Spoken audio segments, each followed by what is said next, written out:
அனைவருக்கும் வணக்கம். Welcome to the channel educational hotspot. இன்றைக்கி என்ன பார்க்க போகிறோம் அப்படின்னா, இந்திய நீதித்துறை அப்படிங்கிற லெசன்லேருந்து ஒரு 25 கேள்விகள் பார்க்கலாம். ஓகேங்களா?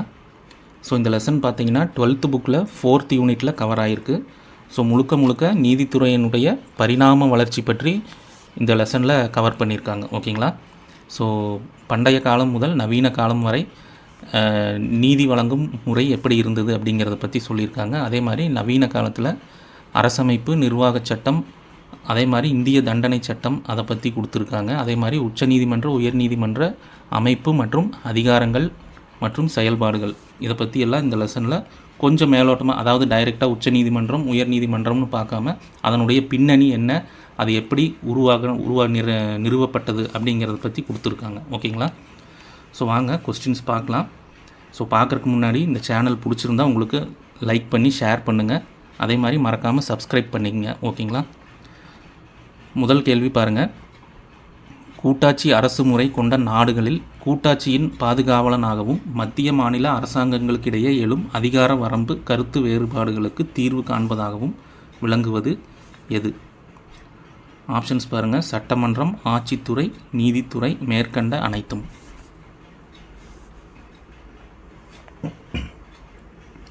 ஓகே, இதுக்கான ஆன்சர் ஆப்ஷன் சி, நீதித்துறை. ஓகேங்களா? இரண்டாவது கேள்வி பாருங்கள். பின்வரும் கூற்றுகளில் தவறானதை தேர்வு செய்க. பின்வரும் கூற்றுகளில் தவறானதை தேர்வு செய்க. பாருங்கள். பண்டைய இந்தியாவில் ஸ்மிருதிகள் அடிப்படையில் விசாரணை நடத்தப்பட்டு தண்டனைகள் வழங்கப்பட்டன. இரண்டாவது கூற்று பாருங்கள். ஸ்மிருதிகள் பொதுவாக வர்ணம், சாதி, படிநிலை, சமூக அமைப்பை உயர்த்தி பிடிப்பதாக இருந்தன. மூன்றாவது, சட்டத்தின் முன் அனைவரும் சமம் என்ற கருத்து நிலவியது. நான்காவது, ஸ்மிருதிகள் பெண்களை உயர்வாகவே நடத்தியது. ஸோ இதில் எது தவறான கூற்றுன்னு பாருங்கள். 1, 2 தவறு, 2, 3 தவறு, 3, 4 தவறு, 1, 4 தவறு.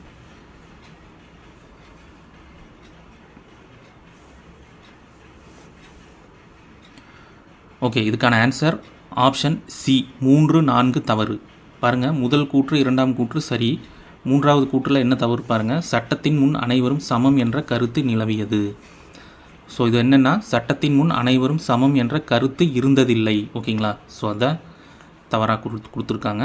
நான்காவது பாருங்கள். ஸ்மிருதிகள் பெண்களை உயர்வாகவே நடத்தியது. ஸோ இது தவறானது.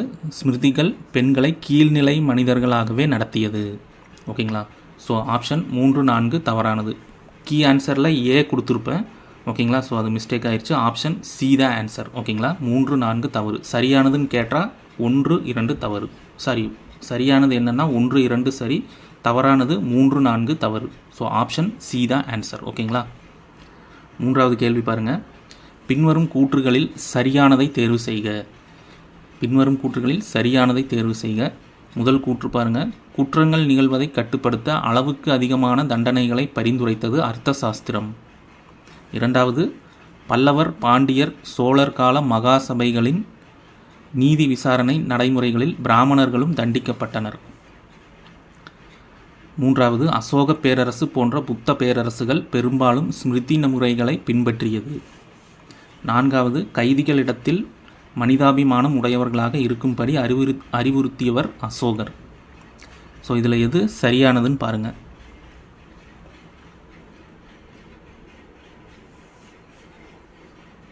ஓகே, இதுக்கான ஆன்சர் ஆப்ஷன் டி, 1, 4 சரி. ஓகேங்களா? பாருங்கள். முதல் கூற்று, குற்றங்கள் நிகழ்வதை கட்டுப்படுத்த அளவுக்கு அதிகமான தண்டனைகளை பரிந்துரைத்தது அர்த்த சாஸ்திரம். இது சரியானது.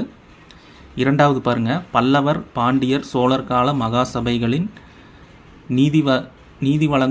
நீதி விசாரணை நடைமுறைகளில் பிராமணர்களும் தண்டிக்கப்பட்டனர். ஓகேங்களா? ஸோ இது என்னென்னா, பிராமணர்கள் தண்டிக்கப்பட்டனர்னு வராது, பிராமணர்கள் பாதுகாக்கப்பட்டனர். ஓகேங்களா? நீதி விசாரணை நடைமுறைகளில் பிராமணர்கள் பாதுகாக்கப்பட்டனர். ஓகேங்களா? மூன்றாவது, அசோக பேரரசு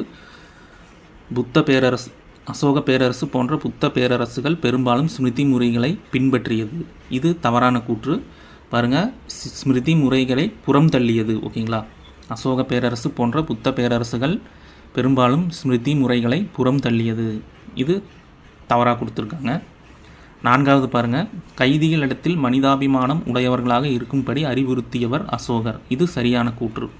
ஸோ கேள்வி என்ன, சரியானது கேட்டிருக்காங்க. அப்போ 1, 4 சரி. ஓகேங்களா, 2, 3 தவறான கூற்று. 4வது பாருங்கள், பொறுத்துக.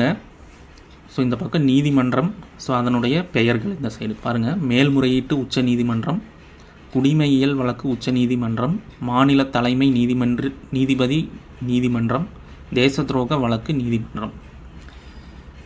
இந்த பக்கம் அதன் அழைக்கப்பட்ட பெயர்கள்: திவான்-இ ரியாசத், சத்ரே ஜஹான் நீதிமன்றம், திவான்-இ ரிசாலட், திவான் அல் மசாலிம். ஸோ இதில் எது சரியான வரிசைன்னு பார்த்து ஆன்சர் பண்ணுங்கள்.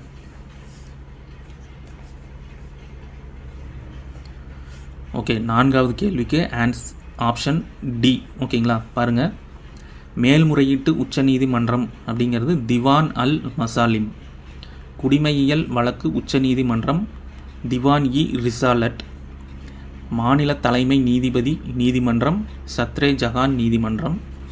தேச துரோக வழக்கு நீதிமன்றம் திவான்-இ ரியாசத். ஓகேங்களா, ஸோ இது வரிசை பார்த்தீங்கன்னா ஆன்சர் ஆப்ஷன் டி, டிசிபிஏ. ஓகேங்களா, இதுதான் ஆன்சர். 5வது கேள்வி பாருங்கள்.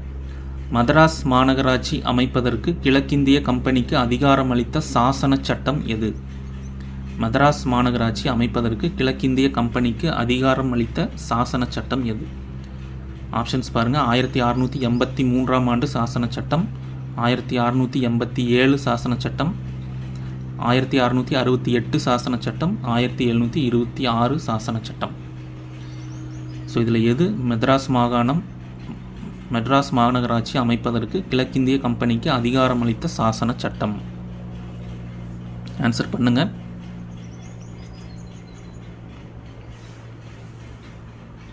ஓகே, 5வது கேள்விக்கான ஆன்சர் ஆப்ஷன் பி, 1687ஆம் ஆண்டு சாசன சட்டம்.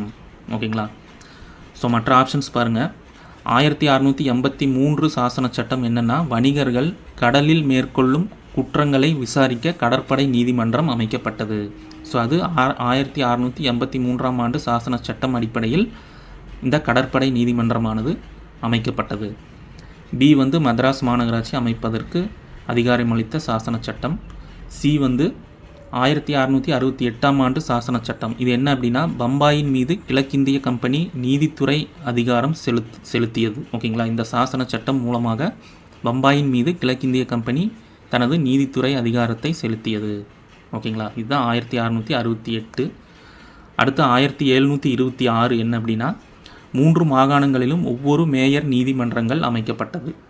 இந்த 1726 சாசன சட்டத்தின்படி 3 மாகாணங்களிலும் ஒவ்வொரு மேயர் நீதிமன்றங்கள் அமைக்கப்பட்டது.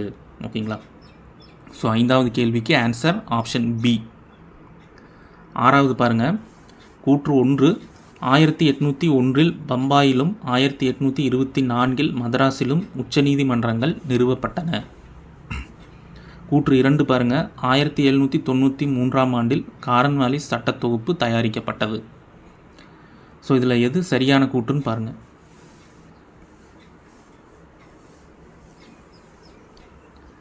ஓகே, இதுக்கான ஆன்சர் ஆப்ஷன் பி. கூற்று 1 தவறு, 2 சரியானது.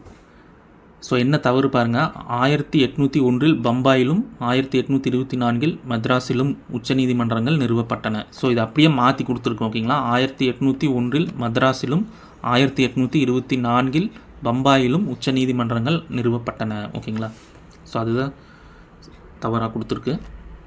ஸோ 2வது கூற்று சரியானது. அப்போ ஆப்ஷன் 6வதுக்கு ஆப்ஷன் பி தான் சரி. 7வது கேள்வி பாருங்கள். கூற்று இந்திய உயர்நீதிமன்ற சட்டம் 1861 உச்சநீதிமன்ற முறை ஒழிப்புக்கு இட்டு சென்றது. பாருங்கள், இந்திய உயர்நீதிமன்ற சட்டம் 1861 உச்சநீதிமன்ற முறை ஒழிப்புக்கு இட்டு சென்றது. காரணம், இச்சட்டமானது கல்கத்தா, மெட்ராஸ், பம்பாய் ஆகிய நகரங்களில் உயர்நீதிமன்றங்கள் அமைக்க அதிகாரம் அளித்தது. ஸோ இதில் எது சரியான கூற்றுன்னு பாருங்கள். எது கூற்று காரணம் சரி, கூற்று சரி காரணம் தவறு, கூற்று காரணம் தவறு, கூற்று தவறு காரணம் சரி.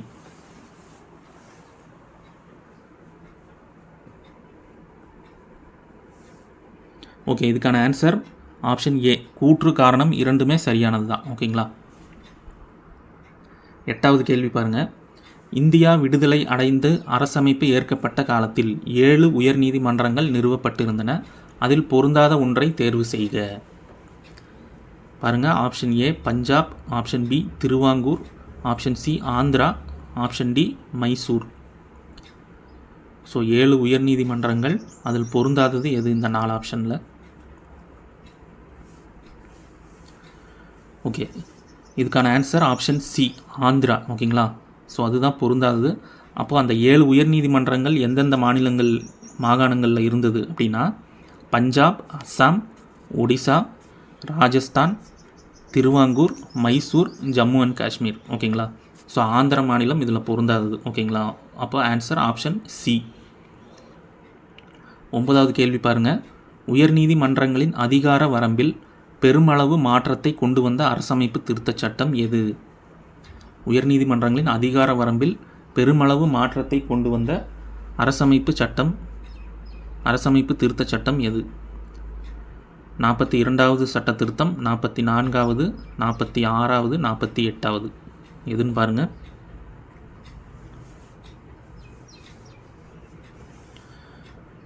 ஓகே, இதுக்கான ஆன்சர் ஆப்ஷன் ஏ 42வது சட்ட திருத்தம் 1976. ஓகேங்களா.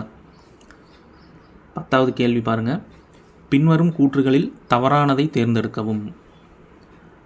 ஆப்ஷன் ஏ பாருங்கள், 1937ஆம் ஆண்டு கூட்டாட்சி முறை சார்ந்த நீதிமன்றம் தொடங்கி வைக்கப்பட்டது.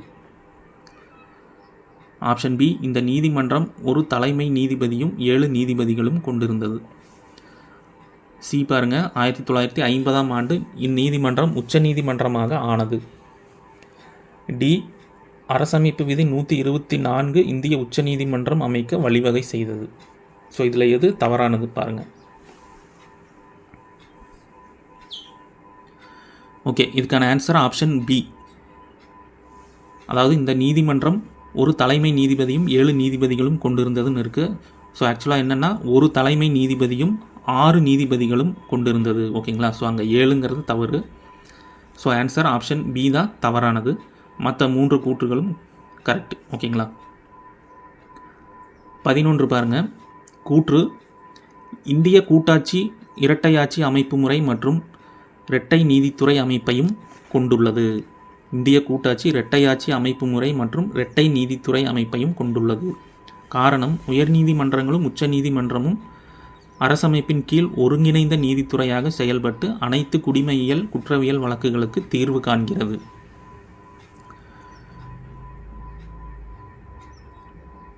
ஸோ ஆப்ஷன்ஸ் பார்த்து ஆன்சர் பண்ணுங்கள்.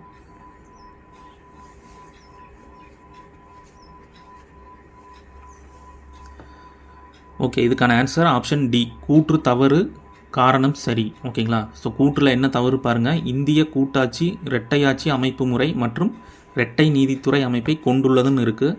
ஸோ இரட்டை நீதித்துறை அமைப்பை கொண்டிருக்கவில்லை. ஓகேங்களா. இந்திய கூட்டாட்சி இரட்டையாட்சி அமைப்பு முறை மற்றும் இரட்டை நீதித்துறை அமைப்பை கொண்டிருக்கவில்லை. அதாவது இந்திய கூட்டாட்சி இரட்டையாட்சி அமைப்பு முறையை கொண்டுள்ளது, ஆனால் இரட்டை நீதித்துறை அமைப்பை கொண்டிருக்கவில்லை. ஸோ இதுதான் சரியான கூற்று. ஓகேங்களா. ஸோ காரணம் சரியானது. ஸோ அப்போ ஆன்சர் கூற்று தவறு, காரணம் சரி. ஓகேங்களா. 12வது கேள்வி பாருங்கள். அடிப்படை உரிமைகள் தொடர்புடைய வழக்குகளில் உச்சநீதிமன்றம் கொண்டுள்ள அதிகார வரம்பு என்ன? அடிப்படை உரிமைகள் தொடர்புடைய வழக்குகளில் உச்சநீதிமன்றம் கொண்டுள்ள அதிகார வரம்பு என்ன?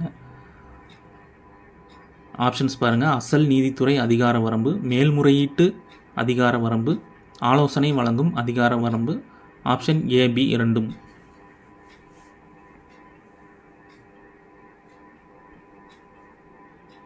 ஓகே, இதுக்கான ஆன்சர் ஆப்ஷன் டி.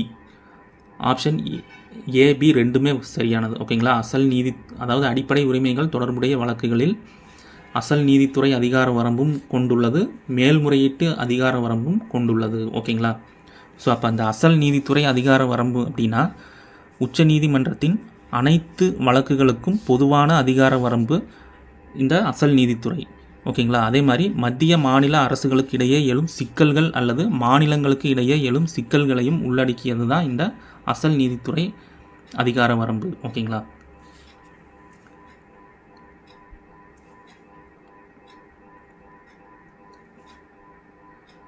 பதிமூன்று பாருங்க, பின்வரும் கூற்றுகளில் தவறானதை தேர்வு செய்க. ஆப்ஷன் ஏ பாருங்க, குடியரசுத் தலைவர் உச்சநீதிமன்றத்திடம் எந்த ஒரு சட்ட விவகாரம் குறித்தும் ஆலோசனை கேட்டு அணுக முடியும். பி பாருங்க, உச்சநீதிமன்றத்தின் ஆலோசனைகளை குடியரசுத் தலைவர் ஏற்க வேண்டிய கட்டாயம் இல்லை. சி, அரசமைப்புக்கு விளக்கம் அளிப்பதில் நாடாளுமன்றமே இறுதி அதிகாரம் கொண்டுள்ளது. ஆப்ஷன் டி, பி மற்றும் சி இரண்டும் சரியானது. ஸோ இதில் எது தவறான கூற்றுன்னு பாருங்கள்.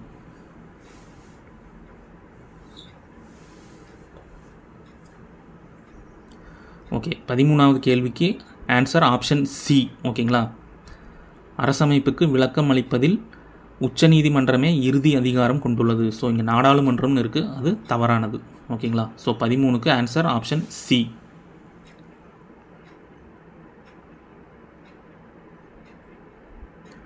பதினான்காவது கேள்வி பாருங்கள், சரியான கூற்றினை தேர்வு செய்க. முதல் கூற்று பாருங்கள், உச்சநீதிமன்றத்தின் வடிவம் மற்றும் அதிகார வரம்புகள் குறித்து கூறும் அரசமைப்பு விதிகள் 124 முதல் 147 வரை. இரண்டாவது, அரசமைப்பு ஆரம்பத்தில் ஒரு நீதிபதி 7 கீழ்நிலை நீதிபதிகள் கொண்ட உச்சநீதிமன்றத்தினை அனுமதித்தது. மூன்றாவது, இந்த எண்ணிக்கையை அதிகரிக்க நாடாளுமன்றத்துக்கு அரசமைப்பு அதிகாரம் அளித்துள்ளது. நான்காவது பாருங்கள், தற்போது உச்சநீதிமன்ற நீதிபதிகளின் எண்ணிக்கை 30. ஆன்சர் பண்ணுங்கள், எது சரியான கூற்று? 1 மட்டும் சரி, 1, 2 சரி, 1, 2, 3 சரி, அனைத்தும் சரி.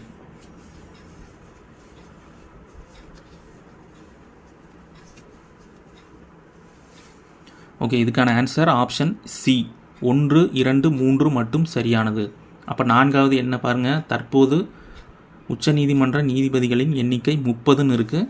ஸோ தற்சமயம் பார்த்தீங்கன்னா எண்ணிக்கை 34. ஓகேங்களா? தற்போது உச்சநீதிமன்ற நீதிபதிகளின் எண்ணிக்கை 34ஆக உள்ளது. ஓகே, இங்கே 30ன்னு இருக்குது, அதனால் நான்காவது கூற்று தவறானது. ஆன்சர் ஆப்ஷன் சி, 1, 2, 3 மட்டும் சரி. 15வது கேள்வி பாருங்கள், கொலிஜியம் அமைப்போடு தொடர்புடைய நபரை கண்டறிக.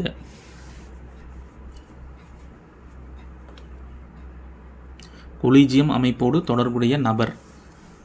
ஆப்ஷன்ஸ் பாருங்கள், இந்திய தலைமை நீதிபதி, உயர்நீதிமன்றத்தின் 4 மூத்த நீதிபதிகள், சட்ட அமைச்சர், பிரதமர். ஆன்சர் பண்ணுங்கள். ஓகே, 15வது கேள்விக்கான ஆன்சர் ஆப்ஷன் ஏ, இந்திய தலைமை நீதிபதி. ஓகேங்களா? ஸோ பி பாருங்கள், உயர்நீதிமன்றத்தின் 4 மூத்த நீதிபதிகள். ஸோ ஆக்சுவலாக கொலிஜியம் அப்படிங்கிறது இந்திய தலைமை நீதிபதியும் உச்சநீதிமன்றத்தின் 4 மூத்த நீதிபதிகளையும் உள்ளடக்கியது தான் இந்த கொலிஜியம். ஆனால் இங்கே ஆப்ஷன் பியில் உயர்நீதிமன்றத்தின் 4 மூத்த நீதிபதிகள்னு இருக்குது. ஸோ அது தவறானது. ஸோ சட்ட அமைச்சர், பிரதமர் இந்த ரெண்டும் வராது. ஸோ இந்த 4 ஆப்ஷனில் ஆப்ஷன் ஏ தான் சரியானது. ஓகேங்களா? ஸோ இந்த கொலிஜியம் அமைப்பு அப்படிங்கிறது உச்சநீதிமன்ற நீதிபதியின் நியமனம் செய்வதற்காக அமைக்கப்பட்ட குழு தான் இந்த கொலிஜியம். ஓகேங்களா? ஸோ அந்த குழுவுடன் கலந்தாலோசிக்க வேண்டும்.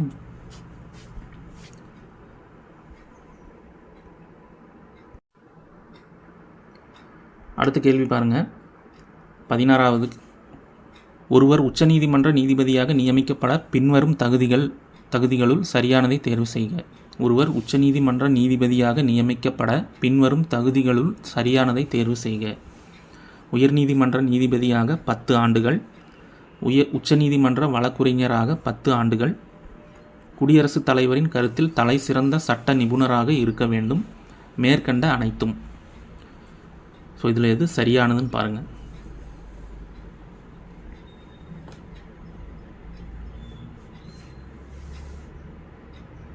ஓகே, இதுக்கான ஆன்சர் ஆப்ஷன் சி, குடியரசுத் தலைவரின் கருத்தில் தலை சிறந்த சட்ட நிபுணராக இருக்க வேண்டும். ஸோ மற்ற ஆப்ஷன்ஸ் பாருங்கள். ஃபஸ்ட்டு அடிப்படை இந்திய குடிமகனாக இருக்க வேண்டும். அடுத்து உயர்நீதிமன்ற நீதிபதியாக 10 ஆண்டுகள்னு கொடுத்துருக்காங்க. ஸோ அது உயர்நீதிமன்ற நீதிபதியாக 5 ஆண்டுகள் பணிபுரிந்திருக்க வேண்டும். அடுத்து உச்சநீதிமன்ற வழக்குரைஞராக 10 ஆண்டுகள் கொடுத்துருக்காங்க. ஸோ உச்சநீதிமன்றம் கிடையாது, உயர்நீதிமன்ற வழக்குரைஞராக 10 ஆண்டுகள் பணியாற்றி இருக்க வேண்டும்.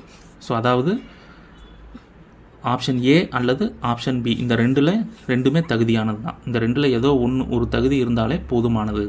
ஓகேங்களா? ஸோ இந்த 16வது கேள்விக்கு ஏபி தவறானது, ஆப்ஷன் சி தான் கரெக்டு. 17 பாருங்கள். பட்டியல் இனத்தவர் சமுதாயத்திலிருந்து ஒருவர் முதல் முறையாக உச்சநீதிமன்ற நீதிபதியாக நியமனம் செய்யப்பட்டவர் யார்? ஆப்ஷன்ஸ் பாருங்கள். நீதிபதி K G Balakrishnan, Harilal J Kania, P K. Mukherjee, K. Subbarao. பட்டியலினத்தவர் சமுதாயத்திலிருந்து ஒருவர் முதல் முறையாக உச்சநீதிமன்ற நீதிபதியாக நியமனம் செய்யப்பட்டவர். ஓகே, இதுக்கான ஆன்சர் ஆப்ஷன் ஏ, நீதிபதி கேஜி பாலகிருஷ்ணன் அவர்கள். ஓகேங்களா? 2000வது ஆண்டில் நியமனம் செய்யப்பட்டார். அதே மாதிரி 2007 பட்டியலினத்தைச் சேர்ந்த முதல் தலைமை நீதிபதியாக பதவி உயர்வு அளிக்கப்பட்டது. ஓகேங்களா? பதவி உயர்வு பெற்றார். ஸோ 17க்கு ஆப்ஷன் ஏ தான் ஆன்சர். 18 பாருங்கள். ஒன்றிய ஆளுகைக்குட்பட்ட பகுதிகளில் தனக்கென தனி உயர்நீதிமன்றத்தினை கொண்ட பகுதி எது? ஒன்றிய ஆளுகைக்குட்பட்ட பகுதிகளில் தனக்கென தனி உயர்நீதிமன்றத்தினை கொண்ட பகுதி எது? சண்டிகர், புதுச்சேரி, டெல்லி, லட்சத்தீவுகள்.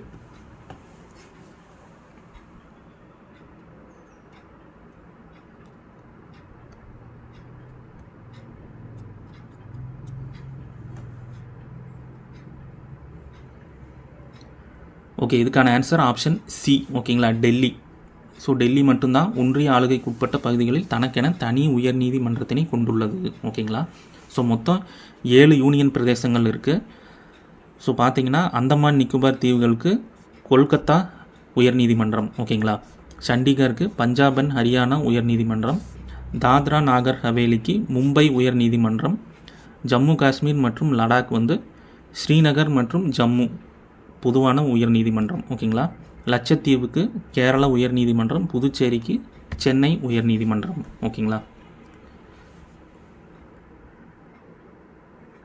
19 யாருடைய ஆலோசனையின்படி குடியரசுத் தலைவர் ஒரு உயர்நீதிமன்ற நீதிபதியை மற்றொரு நீதிமன்றத்திற்கு மாற்றம் செய்கிறார்? யாருடைய ஆலோசனையின்படி குடியரசுத் தலைவர் ஒரு உயர்நீதிமன்ற நீதிபதியை மற்றொரு உயர்நீதிமன்றத்திற்கு மாற்றம் செய்கிறார்? ஆப்ஷன்ஸ் பாருங்கள். மத்திய சட்ட அமைச்சர், உச்சநீதிமன்ற தலைமை நீதிபதி, உயர்நீதிமன்ற தலைமை நீதிபதி, நாடாளுமன்றம். ஸோ இதுக்கான ஆன்சர் ஆப்ஷன் பி, உச்சநீதிமன்ற தலைமை நீதிபதியின் ஆலோசனையின்படி குடியரசுத் தலைவர் ஒரு உயர்நீதிமன்ற நீதிபதியை மற்றொரு உயர்நீதிமன்றத்திற்கு மாற்றம் செய்கிறார். ஓகேங்களா? 19க்கு ஆப்ஷன் பி தான் ஆன்சர், உச்சநீதிமன்ற தலைமை நீதிபதி. 20வது கேள்வி பாருங்கள். உயர்நீதிமன்ற மற்றும் உச்சநீதிமன்ற நீதிபதிகளின் பதவிக்காலம் முறையே டேஷ் அண்ட் டேஷ். ஸோ இது ஈஸியான கேள்வி தான்.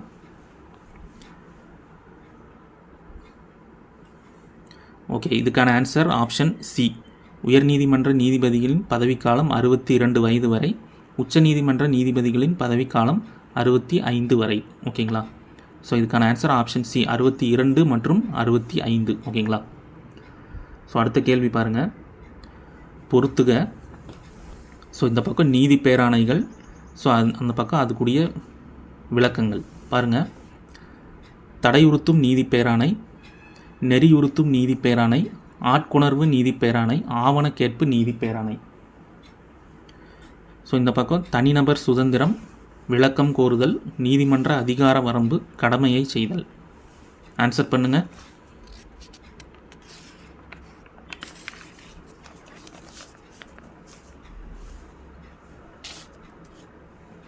ஓகே, இதுக்கான ஆன்சர் ஆப்ஷன் பி. ஓகேங்களா?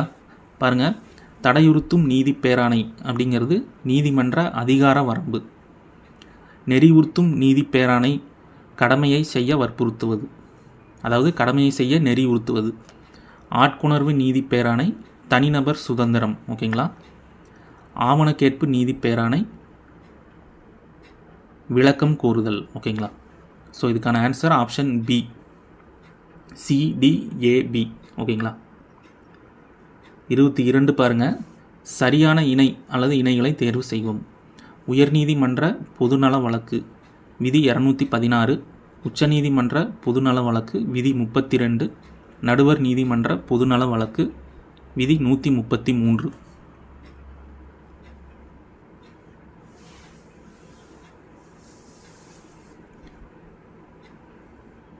அதாவது இது எந்த விதிகளின் படி பொதுநல வழக்குகளை தொடரலாம் அப்படிங்கிறத பற்றி கொடுத்துருக்காங்க. ஸோ இதில் எது சரியான இணை? ஓகே, இதுக்கு ஆன்சர் ஆப்ஷன் சி, இணை 2, 3 சரியானது. ஓகேங்களா? அப்போ முதல் இது பாருங்கள், உயர்நீதிமன்றத்தில் பொதுநலம் வழக்கு தொடர்பான விதி எது அப்படின்னா 226. ஓகேங்களா? 216ன்னு இருக்குது. ஸோ அது தவறானது. ஸோ உச்சநீதிமன்றத்தில் விதி 32 படி பொதுநல வழக்கு தொடரலாம். அதே மாதிரி நடுவர் நீதிமன்றத்தில் குற்றவியல் நடைமுறை சட்டம் விதி 133 படி பொதுநல வழக்கு தொடரலாம். எங்கே? நடுவர் நீதிமன்றத்தில். ஓகேங்களா? ஸோ இணை 1, 2, 3 சரியானது. 23வது கேள்வி பாருங்கள். கீழ்கண்டவற்றில் பொதுநல வழக்குடன் தொடர்பில்லாததை தேர்வு செய்க. பொதுநல வழக்குடன் தொடர்பில்லாதது: சுற்றுச்சூழல் மாசுபாடு தொடர்புடைய புகார்கள், மத்திய மாநில அரசுக்கு எதிரான புகார்கள், விரைவான நீதி வழங்குவது தொடர்பான புகார்கள், தனிப்பட்ட நலன்களை பாதுகாப்பது தொடர்பான புகார்கள்.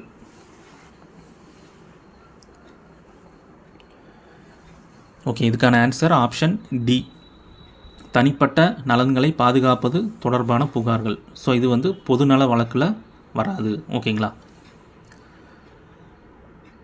24வது பாருங்கள். காயமடைந்த எந்த ஒரு குடிமகனுக்கும் வழக்கமான நடைமுறைகளை காரணம் காட்டி காத்திருக்க வைக்காமல் மருத்துவ உதவியினை செய்ய வேண்டும் என்று பின்வரும் எந்த வழக்கில் உச்சநீதிமன்றம் தீர்ப்பு வழங்கியது? ஸோ கேள்வி நல்லா படிச்சுக்குங்க. ஸோ இதுக்கான ஆன்சர் பாருங்கள். பரமானந்த் கட்டாரா எதிர் இந்திய அரசு, ஏகே கோபாலன் எதிர் மெத்ராஸ் மாநில அரசு, மேனகா காந்தி எதிர் இந்திய அரசு, பகவன்தாஸ் எதிர் தில்லி மாநில அரசு. ஸோ சி ஆப்ஷனில் தொடர்ந்து அது கொஞ்சம் தவறாயிருச்சு. ஓகேங்களா? மேனகா காந்தி எதிர் இந்திய அரசு.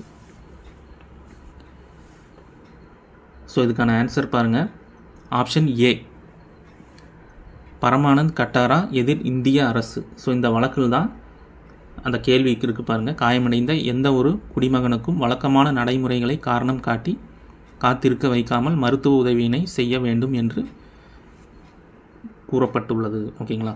ஸோ ஆப்ஷன் ஏ தான் ஆன்சர். ஸோ மற்ற ஆப்ஷன்ஸ் பாருங்கள். ஏகே கோபாலன் வழக்கு, மேனகா காந்தி வழக்கு, பகவன்தாஸ் வழக்கு, இது எல்லாமே அடிப்படை உரிமைகள் தொடர்பான வழக்குகள். ஓகேங்களா? ஆப்ஷன் பி, சி, டி 3மே அடிப்படை உரிமைகள் தொடர்பான வழக்குகள்.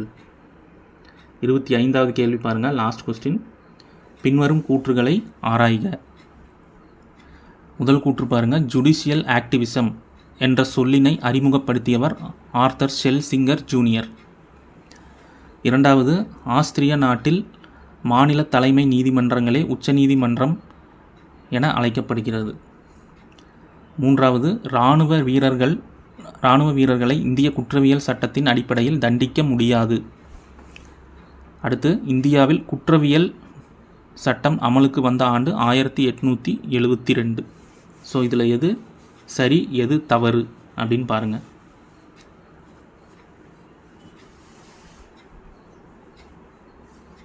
ஓகே, இதுக்கான ஆன்சர் ஆப்ஷன் சி, 1, 3 சரி, 2, 4 தவறு. ஓகேங்களா? 1, 3 சரி, 2, 4 தவறு. ஆப்ஷன் சி தான் ஆன்சர். பாருங்கள், ஜுடிஷியல் ஆக்டிவிசம் என்ற சொல்லினை அறிமுகப்படுத்தியவர் ஆர்தர் ஷெல்சிங்கர் ஜூனியர். ஓகேங்களா? இது சரியானது. அடுத்து பாருங்கள், ஆஸ்திரியா நாட்டில் மாநில தலைமை நீதிமன்றங்களை உச்சநீதிமன்றம் என அழைக்கப்படுகிறது. ஸோ இது ஆஸ்திரியா கிடையாதுங்க, ஆஸ்திரேலியா. ஓகேங்களா? ஆஸ்திரேலியா நாட்டில் மாநில தலைமை நீதிமன்றங்களே உச்சநீதிமன்றம் என அழைக்கப்படுகிறது. இது தவறானது கூற்று. ஓகேங்களா? மூன்றாவது பாருங்கள், இராணுவ வீரர்கள் இந்திய குற்றவியல் சட்டத்தின் அடிப்படையில் தண்டிக்க முடியாது. இது சரியானது. ஓகேங்களா? அவர்களுக்கென தனி சட்டங்கள் இருக்கிறது. நான்காவது, இந்தியாவில் குற்றவியல் சட்டம் அமலுக்கு வந்த ஆண்டு 1872ன்னு இருக்குது. ஸோ சரியானது பார்த்திங்கன்னா 1862. ஓகேங்களா? அப்போது 2, 4 தவறானது, 1, 3 சரி. ஆப்ஷன் சி தான் ஆன்சர். ஓகேங்களா? ஸோ 25 கேள்விகள் பார்த்துருக்கோம். ஸோ ஆல்மோஸ்ட் அந்த லெசனில் இருக்கிற எல்லாமே கவர் பண்ணியிருக்கு, முக்கியமான கேள்விகள். ஸோ இந்த டெஸ்ட்டை அட்டன் பண்ணுறதுக்கு முன்னாடி ஒரு வாட்டி நல்லா படிச்சுட்டு அதுக்கப்புறம் இந்த டெஸ்ட்டை அட்டன் பண்ணுங்கள். ஓகேங்களா? இதுக்கான கீ ஆன்சர் கீழே இருக்குது, ஆன்சர் செக் பண்ணிக்கோங்க. ஓகே, அடுத்த லெசனில் வேற ஒரு காணொளியில் சந்திக்கலாம். ஓகேங்களா? தேங்க்யூ.